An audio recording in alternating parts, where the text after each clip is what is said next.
Please welcome Florentine Christian.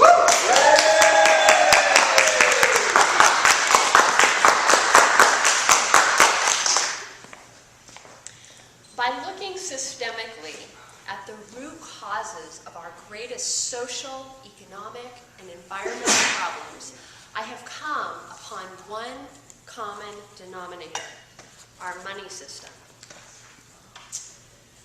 With the total debt in the U.S., including our government, business, and individual debt, being significantly higher than the entire money supply, and with our household and national debt-to-income ratios increasing exponentially, is it any wonder that individuals, businesses, and governments are feeling the pinch?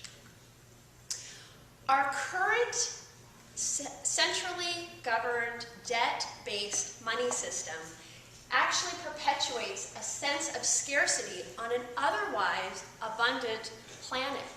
When our natural systems are respected, they actually renew and are able to sustain all of life on the planet.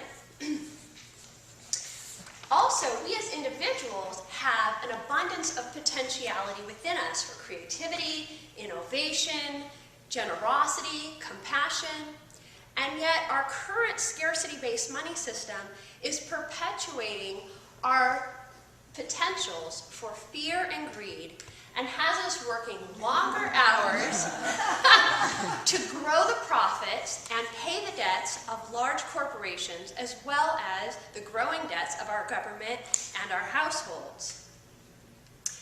At this time, we're seeing growing unrest around the globe, with people upset with the economy and the social inequity, and there are many solutions that are being posed. Some people think we should go back to the gold standard. Others think we should go back to the days of bartering. What I propose is that rather than reverting back, we actually innovate our way forward. What I propose is a mutual credit system. It's very simple. Essentially, when a transaction occurs between two individuals, one person has a credit on their account, the other person has a debit. This visual is courtesy of our very own Kara Oberfell, who designed all of the user interface pages for this system. And as you can see on this person's account, there's essentially a record of their giving transactions and their receiving transactions. And then you've got a grand total at the bottom. For all of the people that this person is given to, there's going to be an there's going to be a similar entry on that person's receiving account. So that in the end, the whole entire system stays in balance. We completely eliminate artificial inflation and deflation, and natural market values are able to emerge. The system allows for individuals and businesses to have a presence in the marketplace. They're able to provide information about themselves, as well as the items that they're offering, the items and services they're offering, as well as the items and services that they're seeking. We can also make decisions about who we trade with based on, this here is Sam, and we can see how much Sam has given in the system. We can also see how much Sam has received. We can see how much Sam is actually engaging in her trading community, and we can also see what her rating has been from the transactions that she's already taken part in. Within the system, the individual is the center of their own economy, and on average it's going to be made up of about 150 people.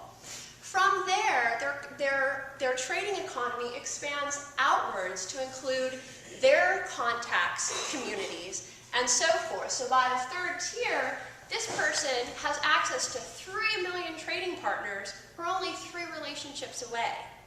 Based on this model, as well as on recent research from both Facebook and Twitter, what we know is that we're 5 relationships or less away from essentially everyone who would be on this user network. When someone goes to search for an item, they can also look for the item based on tiers. So for example, in this person's looking for a bicycle. There was no one within their first tier that had a bicycle.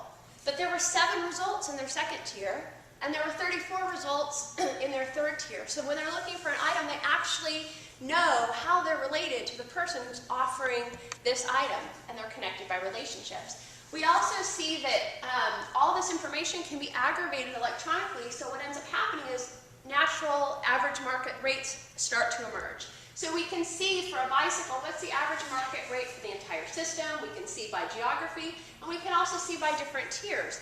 What this does is it enables people to help figure out how many credits they want to offer when they're engaging in giving and receiving activities.